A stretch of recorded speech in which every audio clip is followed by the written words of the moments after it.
When I think about hating someone who's loved me well, I think about that quote that says the opposite of love isn't hate, it's indifference. And when I think about like my childhood and my upbringing and my relationship with God for most of my life, I actually think about indifference.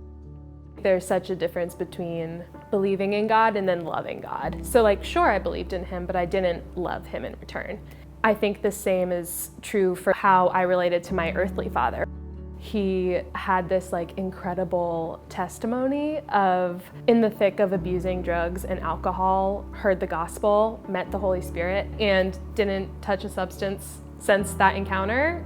And so I grew up hearing this story and just believing that the Lord could be radical in that way. I think about hating someone who loved me well. I actually think about my dad, who just like wanted me to have a hunger and thirst for God.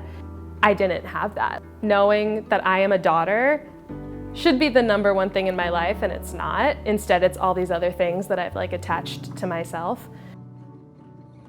I felt like I had no idea who I was.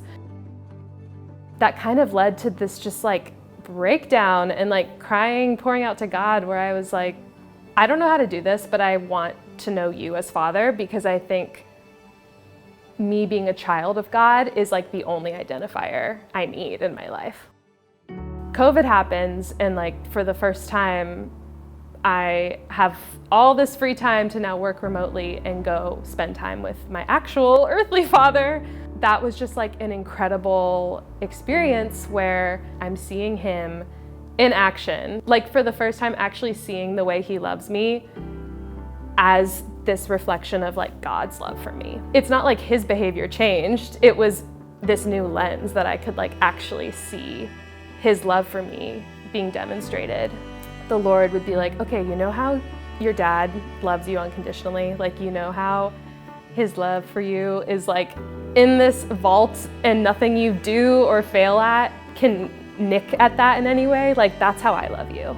That was like so incredible to see up close, and that is like ultimately what led me to knowing God as Father. And now I'm just in the season of feeling so assured of myself and my identity in being a child of God. And it's been such a cool and like restorative reminder that our faith, while it is our own, like should be cultivated and like shared with the people that the Lord puts in our lives. And it's been so cool that like that is my dad.